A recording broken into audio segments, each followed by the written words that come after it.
I woke up startled by the sound of wood cracking in the campfire. My first night at Olympic National Park always left me like this, super sensitive to every sound in the forest, as if my body needed to reconnect with nature. I turned in my sleeping bag and watched Christopher sleeping peacefully next to me, his face lit by the orange glow of the embers. I never thought we'd share this closeness. He, who had always just been my best friend, was now breathing calmly just inches from my face, in an intimacy that made my heart race in a way I'd been trying to ignore for 3 long years. Subscribe to the channel and hit like for more stories like this. It all started when his sleeping bag tore. A simple accident that completely changed the course of our lives.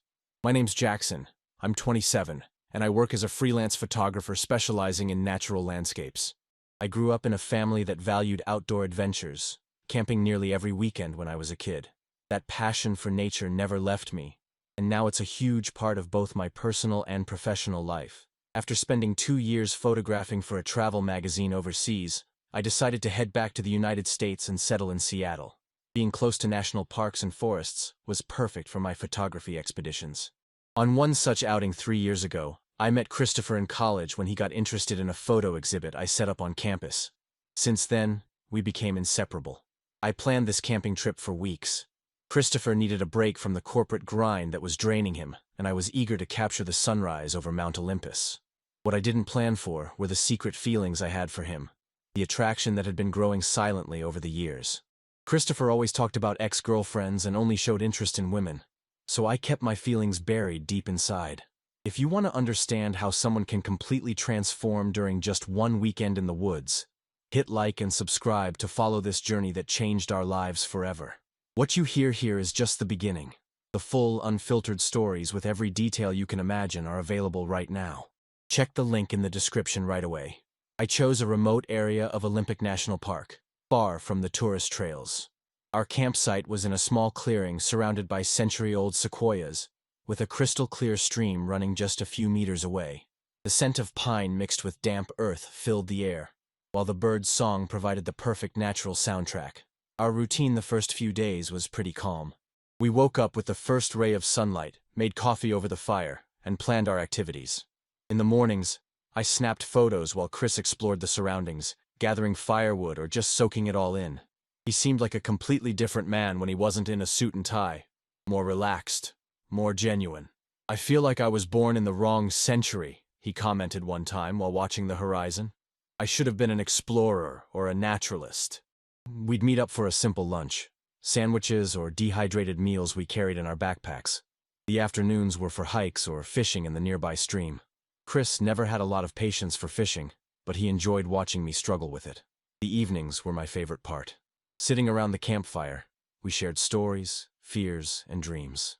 Under that starry sky, it felt as if the barriers between us melted away. It was almost as if maybe he could see me as more than just a friend. "I've never seen so many stars in my life," Chris murmured while looking up at the sky. "The city just steals that away." We slept in separate tents, me with my photography gear neatly organized, and him with his new sleeping bag and a bunch of tech gadgets he insisted on bringing, even in the middle of nature. The rain started as a light drizzle during our afternoon hike, and quickly turned into a heavy downpour that forced us to run back to camp. We arrived completely soaked, struggling against the wind to keep our tent steady. While I was securing my photography gear, I heard a frustrated shout coming from Christopher's tent. "Jackson, my sleeping bag is ruined." I ran over to him, shielding his face from the rain with my arm. Inside the tent, Christopher clutched his newly bought sleeping bag, now sporting a huge tear on the side. The water had seeped in, soaking the insulation. The zipper got stuck when I tried to open it quickly. I pulled too hard and he showed me the damage, running his fingers through his wet hair in frustration. "No problem," I replied, trying not to let on how many emotions were swirling inside. "My sleeping bag is roomy, the 2-person model. We can share." Christopher hesitated for a moment, his brown eyes meeting mine. "Are you sure? I don't want to bother you. We've been friends for years, Chris. It's no bother at all." That night, after we dried our clothes by the makeshift campfire under the tarp, we settled into my sleeping bag. The space was enough for 2 and somehow kept us close. Maybe closer than we'd ever been before. "Thanks for this," Christopher murmured in the darkness. "You saved my camp." "Anytime," I replied, silently thankful to both the rain and the faulty sleeping bag. "Sorry," he murmured. sitting up and rubbing his face. I guess I invaded your space. It's all good, I replied, trying to sound casual. Did you sleep well? Better than I expected, actually. That day felt different from the others. We made coffee together, our hands occasionally brushing as we passed utensils or food. I taught him how to identify birds by their calls, and he showed me an app that mapped the constellations. We decided to check out a lesser-known trail that led to a lookout. The path was steep, and sometimes Christopher reached out his hand to help me up, or I did the same for him. Every touch, even if casual, seemed loaded with meaning. At the lookout, we took in the valley below, a green carpet punctuated by silver streams and little blue lakes. Christopher pulled a camera from his pocket and asked me to pose. I want to capture you in your element, he explained. I've never seen anyone so in tune with nature. Then he handed me the camera. Now it's both of us, a selfie to celebrate this view. We stood side by side, shoulders touching, with genuine smiles. Later, when I looked at the photo, I noticed how we seemed made for that moment, for that place, standing together. On the way back, Christopher began sharing stories from his childhood he'd never mentioned before. How his dad used to criticize him for crying during movies. How his first girlfriend broke up with him for being too sensitive. How he always felt he had to hide parts of himself just to fit in. This is different, he confessed. With you, I don't feel like I have to pretend to be someone I'm not. I never want you to pretend with me, I replied, my heart racing. That night, we prepared an elaborate meal on the camping stove. Pasta made with rehydrated sauce and mushrooms that Christopher had identified as edible using one of his apps. We shared a bottle of wine I had saved for a special occasion. To friendship, toasted Christopher. To authenticity, I replied. I noticed Christopher avoided long eye contact and kept his answers brief whenever I tried to talk.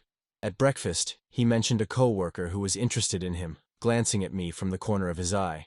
I think I might ask her out when we get back, he said, stirring his instant coffee a little too vigorously. I felt a pang of jealousy and disappointment, but kept my face neutral.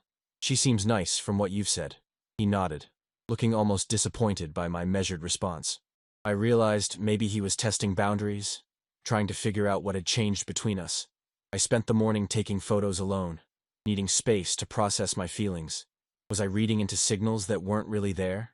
Was I risking a valuable friendship over one-sided feelings? The forest, usually my refuge, echoed every doubt in the rustle of its leaves. When I returned to camp, I found Christopher sitting by the stream, skipping stones as he looked pensive. Can we talk? I asked, sitting beside him. About what?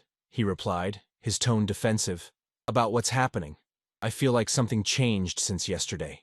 Christopher sighed deeply, his shoulders slumping. I'm confused, Jack. I've never felt like this before. With a man. His last words came out almost in a whisper. My heart raced. Like what? Like I want to be near you all the time. Like every moment apart is a waste. He tossed another stone and watched it sink. I'm scared of what this means about me, about who I am. You don't have to define anything right now, I said carefully, not wanting to push him. Sometimes we feel things we never expected. And what if I ruin everything? Our friendship means so much to me. It means the same to me, more than I can express. A heavy silence settled between us. Eventually, Christopher got up, mumbling something about checking on the bait we'd left by the lake. I spent the rest of the afternoon obsessively rearranging my equipment, trying to sort out my thoughts as methodically as I did my gear. At dinner, conversation flowed in a strangely formal way, as if we were discussing plans for the next day like strangers at a business meeting.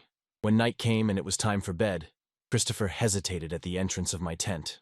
I can try drying my sleeping bag by the fire tomorrow, he offered. If you'd prefer your space. No, I quickly replied. The forecast says the temperature's going to drop a lot. It's safer to share our body heat. He nodded, a mix of relief and apprehension on his face. That night, we lay on our backs in my shared sleeping bag, an invisible gap between us despite our physical closeness. I listened to his irregular breathing for hours, knowing he was awake too, thinking about possibilities and fears.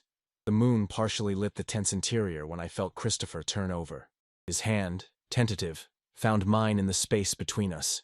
He slowly interlaced our fingers, as if giving me time to say no. I didn't say no. Are you awake? He whispered, his voice husky from sleep sending shivers down my spine. Yes, I answered, turning to face him.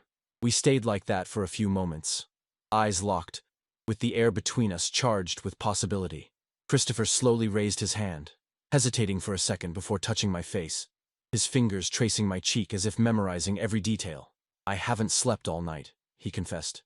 I kept thinking about all of this. About us. And did you come to a conclusion? I asked, trying to ignore the pounding of my heart. Yes, he said, a shy smile spreading on his lips. That I'm tired of being afraid. We got out of the sleeping bag in silence, as if we'd made a quiet pact. Something was beginning, but we needed time to process it. We made coffee together, our movements syncing like a natural dance. Every shared glance and subtle smile carried a new meaning. We decided to spend the day exploring a nearby lake I had discovered during my research before the trip. The hike was filled with deeper conversations than we'd ever had. Christopher talked about his struggle to meet his family's expectations. His military dad who valued strength and stoicism above all. I've spent so much time trying to be what they expected of me that I don't even know who I really am anymore, he confessed, as we crossed a natural bridge formed by a fallen log. And who do you think you are when you're with me? I ventured, extending my hand to help him balance. He took my hand and didn't let go, even after we crossed the log. Someone more real. Someone who doesn't have to pretend. The lake was a perfect mirror of the sky, framed by majestic mountains. We sat on the shore, letting our feet dip into the cold water. Christopher pulled a notebook from his jacket pocket, something I had never seen him do before. I write poetry sometimes, he admitted, visibly nervous. I've never shown it to anyone. Not even to your girlfriends? I asked. Especially not to them, he replied, laughing dryly. I always thought they'd see me as less of a man. I'd love to read it, I said sincerely. He hesitated, flipping through his notebook until he found a specific page. I wrote this last night while you were asleep, he said. His handwritten words, written in a slightly slanted script, spoke of someone lost between expectations and true desires, of finding clarity deep in the forest, of hands that hold and eyes that see beyond appearances. No names were mentioned, but every verse echoed what we were experiencing. When I finished reading, tears nearly welled up. It's beautiful, Chris. It's honest, he replied, his voice almost a whisper. For the first time in my life. The sun began to set, painting the sky with orange and pink hues. We decided to take a dip in the lake, even though the water was cold. We took off our shirts and waded in, the initial shock of the cold giving way to a refreshing feeling. Christopher swam up to me, stopping just a few inches away.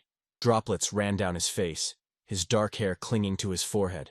There was a vulnerability in his eyes I had never seen before. I've been thinking about you, Jack, for months, he confessed, his voice trembling slightly. And I kept suppressing it, telling myself it was nothing, just closeness, just friendship. My heart felt like it was trying to escape. And now I know I was lying to myself. I'm tired of lying. He moved closer, our bodies nearly touching in the chilly water. His hand found the back of my neck, his fingers working through my wet hair.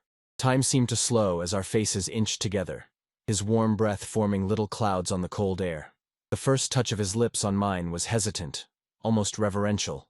A soft, exploratory kiss, as though Christopher was testing not just my reaction, but his own. When we pulled apart, his eyes searched mine for confirmation, permission, acceptance. The second kiss was different. All the barriers that had built up over the years crumbled in an instant. His arms wrapped around me completely, our bodies pressed together in the cold lake water. The shock of the chilly water and the heat between us made every sensation more intense.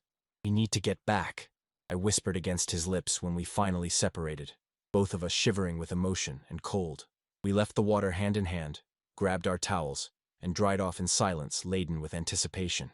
The walk back to camp felt shorter, as if the forest was urging us to reunite in the privacy of our tent. Night had completely fallen by the time we lit the campfire one last time. The flames danced along our faces as we shared the last bottle of wine I had brought. Every sip tasted sweeter. Every glance carried extra meaning. I'm nervous, Christopher admitted, his fingers intertwined with mine. I've never been with... I know, I interrupted softly. We don't have to do anything you're not comfortable with. He smiled and pressed my hand to his lips. The thing is, I want everything. I just don't know how. We can figure it out together. Inside the tent, the lantern's light created an intimate, almost dreamlike atmosphere. We undressed slowly. Each piece of clothing removed took away another barrier between us. Christopher watched me with a mix of desire and admiration that made my whole body respond. Our bodies met like waves washing ashore. Inevitable, natural, destined for that moment.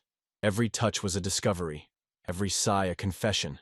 His hands explored me with curiosity and reverence, and I guided him through sensations that were new to him. Time lost all meaning as we lost ourselves in each other. The forest outside the tent seemed to fall silent, as if nature itself was honoring our moment. All we could hear was our breathing and our whispered words. Christopher learned quickly. His instinct made up for his lack of experience. When we finally became one, the intensity nearly overwhelmed me. I noticed tears in his eyes, not of pain or regret, but pure emotion. "Are you okay?" I asked, worried. "Better than okay," he replied, his voice thick. "I feel like I'm waking up for the first time." We moved together in perfect sync, as if our bodies had always known how to fit, just waiting for our hearts and minds to catch up. The culmination of our union felt like watching a breathtaking sunset, majestic, fleeting, and utterly perfect. Afterward, lying side by side, our breathing slowly returning to normal, Christopher traced invisible patterns on my chest with his fingertips. "Why did we wait so long?" he asked, his voice equal parts wonder and regret. "Maybe we needed this place," I replied, gazing at the tent ceiling where the lantern cast dancing shadows. "Far from everything we know, so we could finally get to know each other for real." Instead, he pulled me closer. "I've been thinking, always dangerous," I joked, trying to ease my own anxiety. He smiled, but his eyes stayed serious. "I don't regret a single thing. I want you to know that." A weight I hadn't even known I was carrying lifted from my shoulders. "Me neither, really," he continued, his fingers playing with my hair. "I feel like everything finally makes sense. Like all the pieces of the puzzle that is my life have finally fallen into place." We lay there for hours, talking like never before.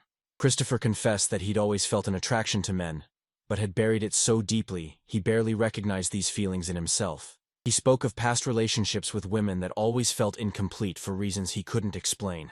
"With you it's different," he explained. "It's like I can finally breathe properly after spending my whole life only using half my lungs." I also shared my insecurities, and how I'd gradually fallen for him over the years, always scared that speaking my feelings would ruin our friendship. "So many missed opportunities," he lamented, kissing my hand. "So many moments when I almost said something, but fear stopped me." "We're here now," I reassured him. "That's what matters." When we finally left the tent, the world felt different. The forest's colors were more vibrant, the air sweeter, every sensation amplified. We made breakfast together, moving around each other so naturally, as if we'd been doing this for years. "You know what's funny?" Christopher said as we washed dishes by the stream. "Part of me always knew this would happen eventually, like we'd been walking toward this moment since the day we met." "Do you believe in destiny now?" I teased. "I believe in us," he replied simply. We spent our last day in the park walking hand in hand, stopping often to kiss or simply hug, to make up for all the touches we had once denied ourselves. I took pictures of him against the sunset, his smile more genuine than any I'd ever captured. That night around the campfire, Christopher opened his notebook again. "I wrote something today while you were photographing that hawk," he said out loud. He read a poem about transformation, about a man who found his true self deep in an ancient forest, in the hands of someone who had always been by his side. The words were so raw and honest that I felt tears welling up. "Is that how you see me?" I asked when he finished. "It's how you made me see myself," he replied, his eyes reflecting the flames. "Someone capable of loving fully, without reservations or conditions." When we returned to the tent, our bodies met with a different urgency than the night before. There was no more hesitation or cautious discovery, just the need to physically express what words couldn't quite capture. Later, lying in his arms, I thought about how something so deep could develop in just a few days. But then I realized it wasn't just days. It was years of friendship, trust, and connection that had finally found its truest expression. "What are you thinking about?" Christopher asked, his fingers drawing circles on my bare chest. "About how life can change completely in a moment. How things would be different if your sleeping bag hadn't torn." He chuckled softly. "I think we would always find our way to each other one way or another. It might have taken longer, but I'm convinced this was inevitable." I fell asleep with that comforting thought, certain that among all the paths we might have taken in life, we had found the one that led us to each other. In just a few days, our reality would return to offices, appointments, and the world outside this little bubble we created. "You're staring at me," he murmured, without opening his eyes, a lazy smile spreading across his face. "I'm admiring you," I corrected, tracing the outline of his jaw with my fingers. There's a difference. He opened his eyes, that deep brown so familiar now. You look worried. Just thinking about what happens when we go back. Christopher rested on his elbow and said, "Do you think anything will change?" "Everything has changed, Chris. Not what I feel for you," he replied with a certainty that surprised me. "That won't change whether we're in a forest or in a corporate boardroom." We began packing up the camp in silence, every item stowed marking the gradual end of our journey. I took down the tent that had witnessed our transformation, while Christopher organized the kitchen gear. Every now and then, our eyes met, and we smiled as if sharing the world's biggest secret. "I'm really going to miss this place," Christopher said, looking around the clearing that had been our home for almost a week. "We can come back," I suggested as I folded the tent tarp. "There are dozens of trails we haven't explored yet." "Do you promise?" he asked, his voice holding a vulnerable note that squeezed my heart. "I promise." So, as we walked back along the trail, side by side, Christopher suddenly stopped and squeezed my hand, interlacing our fingers. A simple gesture that said everything about his decision not to hide who we were now. "I've been thinking," he began, looking at our joined hands, "about what happens next, when we get back." I felt my stomach tighten. "And? I think we need to talk about logistics."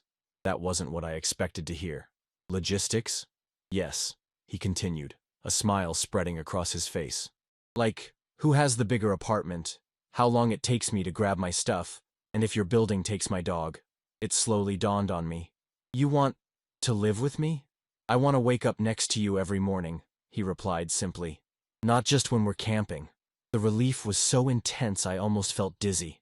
"My building accepts dogs, and I have an extra room that can easily become your office." Christopher smiled that wide smile that always made my heart race. "It settled then." "Isn't that a bit fast?" I asked, even though I already knew the answer.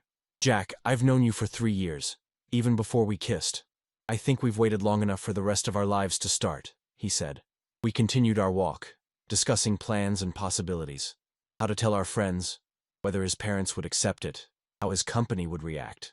Practical questions that, surprisingly, didn't take away any of the magic we felt, but only grounded it further in reality. "I've never told anyone about my feelings for men," he confessed as we stopped to rest. "Not even to myself. Not completely." "Are you scared?" "I'd be lying if I said I wasn't," he admitted, taking a sip from his water bottle. "But for the first time, being true to myself feels more important than the fear of judgment." We reached the parking lot in the early afternoon. Our car, dusted with a thin layer of pollen and dry leaves, looked like something from another world, a reminder of the civilization we'd temporarily left behind. While we stowed our gear in the trunk, Christopher paused, holding his backpack tight to his chest like it was something precious. "You know what's funny?" he said, gazing up at the sky. "I came here thinking I needed a break from my life. I ended up finding a reason to really start living it." On the drive back to Seattle, Christopher kept his hand on mine near the gear shift. Every now and then, his fingers caressed my wrist. A simple gesture, yet deeply intimate, that made me smile without even thinking about it. The city crept up on the horizon, glass and concrete towers cut against the blue sky, so different from the majestic sequoias we left behind. For a moment, I felt a tightness in my chest, an irrational fear that the magic might disappear the moment we stepped into the urban world. "What are you thinking about?" Christopher asked, noticing my silence. "I'm just afraid this will end up being nothing more than a camping story," I confessed. "Something that worked only because we were isolated from the real world." He signaled to pull over and stop the car, turning completely to face me. "Jackson," he said, holding my face in his hands, "what happened between us wasn't because of the place. It was because I finally found the courage to be who I really am. And that person, the real me, loves you, has loved you for years, even when I couldn't admit it to myself." Then he kissed me right there, by the side of the road, with Seattle watching in the background. "Do you believe me?" he asked as we pulled apart. "I believe in us," I replied, echoing his words from just a few days ago. We resumed our journey, the city growing closer with every mile. When we stopped in front of my building, Christopher turned off the engine and stared at the structure. "My apartment is about 15 minutes from here," he commented. "Want to come in?" I invited, suddenly feeling shy, as if this was our first time together. "Actually," he replied, turning to me with determination in his eyes, "I was thinking maybe you'd like to come to my apartment. We can grab a few clothes, get Thor, and then come back here. To start." Thor was his golden retriever, who had stayed with a friend during our trip. To start, I repeated, savoring the meaning behind his words. That night, after we picked up Thor and some of Christopher's essentials, we lay down in my bed, our bed now, with the dog softly snoring at our feet. The familiar surroundings of my room contrasted with the newness of having Christopher there, creating a strange feeling of time shifting, as if two worlds had merged. "What are you thinking about?" he asked, his fingers tracing patterns on my bare chest. "About how life sometimes surprises you," I replied. "I spent so long believing you'd never see me that way. I never knew I could," he confessed. "Or maybe I did, but I was too scared to accept it. And now? Now I know exactly who I am, and who I want to be with." We fell asleep in each other's arms, with Thor occasionally snoring contentedly, as if he approved of this new arrangement. For the first time in years, I felt completely at peace, as if every piece of my life had finally fallen into place. Christopher's clothes slowly made their way into my apartment, our apartment, along with his books, workout equipment, and of course Thor, who quickly claimed the living room rug as his new territory. Telling others was a gradual process. We started with close friends, then coworkers, and finally family. The reactions ranged from enthusiastic support to initial confusion, but the most surprising part was the calm with which Christopher faced every conversation, a calm I'd never seen in him before. "You seem different," his sister Emma remarked after we told her about our relationship. "More you." Christopher just smiled, squeezing my hand under the table. "At last, I am me." His parents took longer to process the news. His dad, a retired military man who always expected his son to follow in his footsteps, needed time. But one Sunday afternoon, 3 weeks after our initial talk, he showed up at our door with a bottle of whiskey and a silent plea for reconciliation. "I've never seen you so happy," he admitted after a few drinks, looking from Christopher to me. "In the end, that's what matters." My photography career unexpectedly flourished when a travel magazine took an interest in the pictures I snapped during our camping trip. "There's an emotional quality to them," the editor commented. "It's like they capture not just landscapes, but moments of transformation." If only he knew how literal that observation turned out to be. Christopher started writing more seriously, sharing his poems on an anonymous blog that quickly gained followers. "I'm thinking of publishing a collection," he confessed one night, while we worked side by side at our small dining table turned shared office. "You have my full support," I replied, admiring the twinkle in his eyes whenever he talked about his writing. On our walls, framed photos told our story. Landscapes from Olympic, selfies at the lookout, Christopher sleeping in a tent, Thor on his first walk with us in the city park. Small fragments of happiness captured in time.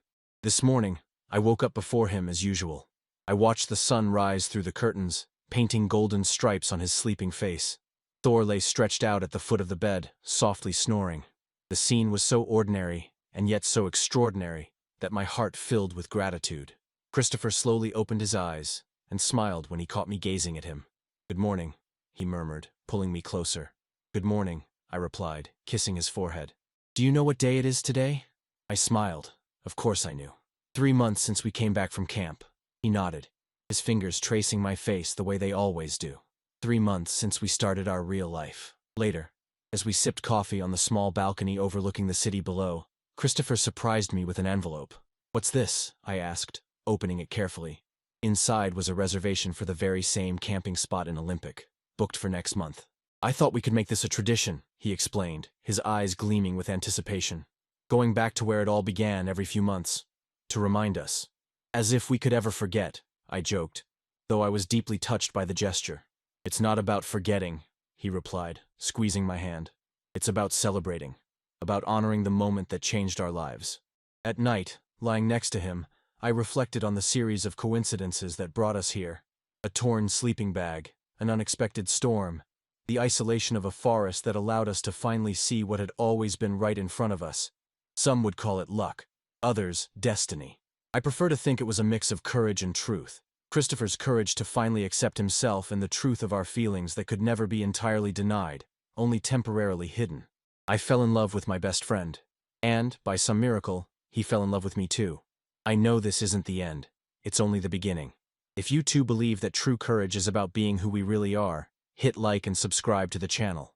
Share in the comments a story about the moment you found the courage to be authentic. Because in the end, That's what life's all about. Finding our truth and living it without fear. Thor lifts his head from the rug and looks at me, as if he could read my thoughts. Christopher sleeps peacefully by my side, his steady breathing matching my own. I close my eyes and let myself remember the feel of the forest around us, the scent of pines, the sound of the nearby stream, the warmth of the campfire. But most of all, I remember the feeling of finally being complete, as if a part of me I never knew was missing had been found. Sometimes you have to get lost in the forest to find your true way home. And I discovered that my home isn't a place, it's a person.